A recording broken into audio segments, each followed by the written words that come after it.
এতদিন ধরে এত লোকের সঙ্গম ছিল না। হ্যাঁ, আমি বিক্রি করতাম 300-400 পরোটাই বিক্রি করতাম, হয়তো 12টা 1টা বাজতো। পূজাদা ও দেখো ওপর থেকে অর্ডার আসছে, রাস্তা থেকে অর্ডার আসছে, রাস্তা থেকে অ্যাসিস্ট্যান্ট কমিশনারের খবর।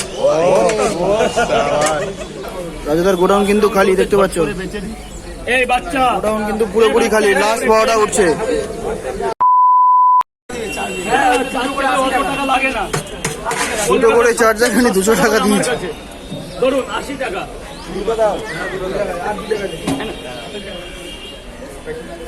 আস্তে আস্তে রাজুদা, আস্তে।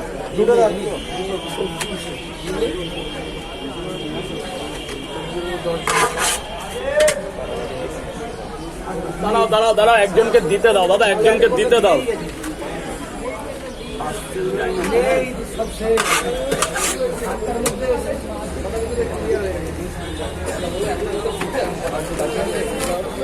বলো বাবু বলো।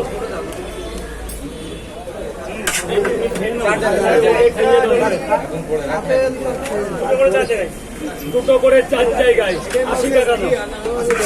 আর এ কটা আছে? আর আমি ছোট খাবো, অনলাইন হবে তো? পার্সেল হবে না আজকে, পার্সেল হবে না, অনলাইন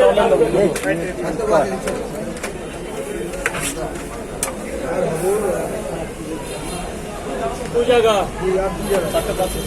পার্সেল আজকে দাদা কিছু করার নেই, আজকে পার্সেল হবে না।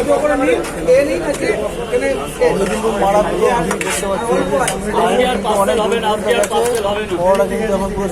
রাত করলে কিছু বসাবে, আপনি দুটো খান, 3টে করে অনেক ভারী হয়ে যাবে, দুটো করে বেশ খাবার।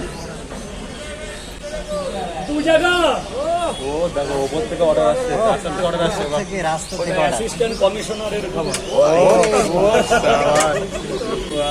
ওটা আগে সাইড করে রাখতে হবে নাকি? আমাদের অফিস আছে, যার জন্য এখানে চিল্লানো বারণ আছে। রাজুদা রেগুলার তোমার খাবার খায় না? না রেগুলার না, মাঝে মধ্যে। ওরা খুব ভালো। আগে একদিন এসেছিলাম, সেদিন ওরকম। কলকাতার বেস্ট ব্রেকফাস্ট। তুমি একটা কাজ করে দাও না, উপরে আমাদের স্যারের অফিস আছে, ওখানে দুটো খাবার পৌঁছে করে ঢুকে যাবো।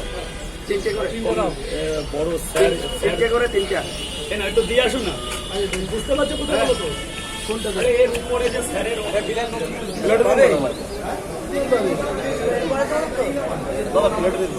চারটে নিয়ে যাবেন, নিয়ে যাওয়ারটাও প্লেটে দেবো।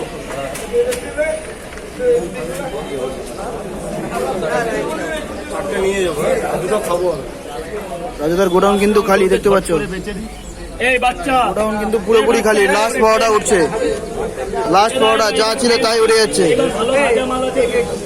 লাস্ট পাওয়াটা কিন্তু হয়ে গেল শেষ, আর কিন্তু নেই পাওয়াটা। ভিড় কিন্তু এখনো পর্যন্ত কিন্তু মারাত্মক ভিড়। পাওয়াটা বেশি 14 বছর ধরে।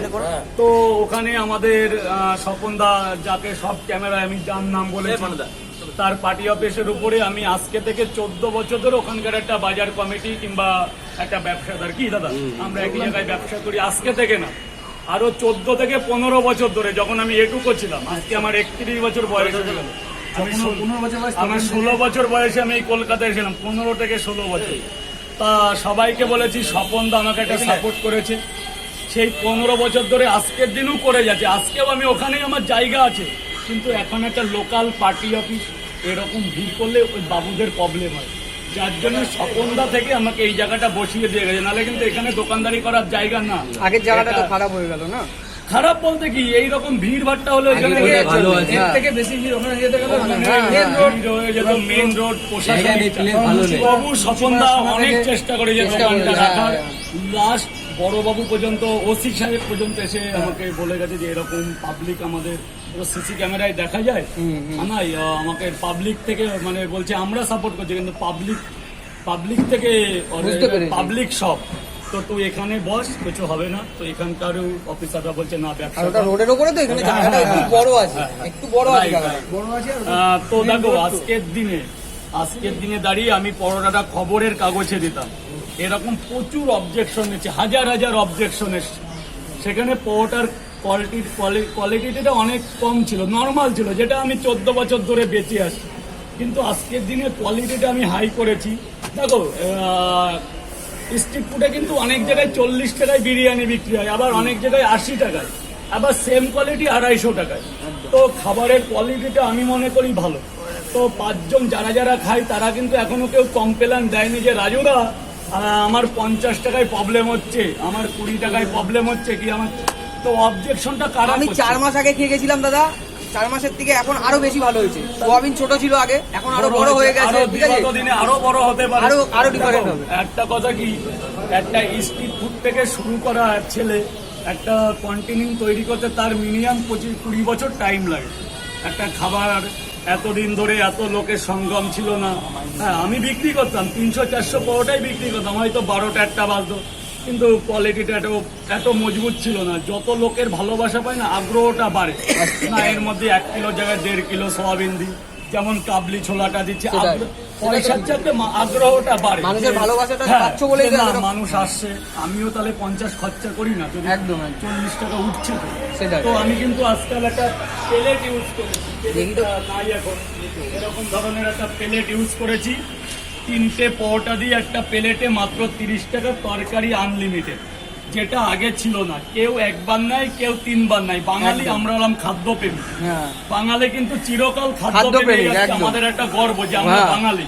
আমাদের খেতে ভালোবাসি, হ্যাঁ, আমাদের অস্তিত্ব সব জায়গায়। একদম। পৃথিবীর এমন কোনো জায়গা নেই যে এই বাঙালি নেই। হুম। সে যত স্টেট ওটা যেই হোক, এই বাঙালির ভালোবাসা সর্ব জায়গায়।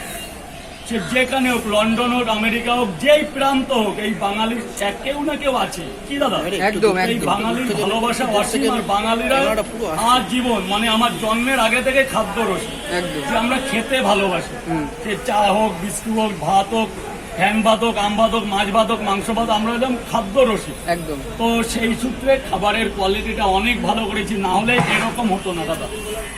সে তো ঠিকই, পুরো দেখছো তো মার্কেট খালি আছে। তো যারা মন্তব্য করে তারা মন্তব্যই করে যায়। এরকম বাড়ির কিছু মা কাকিমারাও আছে, এরা মন্তব্যের শিকার। যে ধরো আমার বাড়ির মেয়ে হলে সন্ধ্যাবেলা পড়তে গেলেও তারা মন্তব্য করে, হ্যাঁ। যে এই পিঠে ব্যাগ বাঁধিয়ে কোথায় যাচ্ছে, আজকে পড়া নেই। তো এরকম কিছু লোক আছে মন্তব্যের শিকার, তারা মন্তব্য করবে। সুস্থ লোক কেন লোগোं का काम है क्या? কালো না হলে মানে আলো না হলে অন্ধকার হয় না, অন্ধকার না হলে কালো হয় না। ঠিক। শুধু যদি সারাদিন দিন থাকে তাহলে তো দিনের মাঝে একটু অন্ধকারই তো দরকার। তো সমাজ অন্ধকারের পরেই আলো আসে। সমাজ এমন একটা, যেমন ভালো তেমন খারাপেরও দরকার, না হলে জমে না। সেটা তো ঠিক, তো যে আমার নেগেটিভ করছে সেও আমার কাছে অত্যন্ত স্নেহের, একদম। যে আমার পজিটিভ করছে সেও আমার স্নেহের। ভালো মন্দ মিশিয়ে সবকিছু। কারণ আমি একটা দোকানদার, আমি একটা বিক্রেতা, তোমরা হলে কাস্টমার, তোমরা তো মন্তব্য করবেই। হ্যাঁ। সেগুলো তো আমার সহ্য করতে হবে। তো ঠাকুর জন্য আমাকে আরো শক্তি দেয় তোমাদের নিন্দা আমাকে সহ্য করা। জিও ব্যাস, জিও দাদা জিও।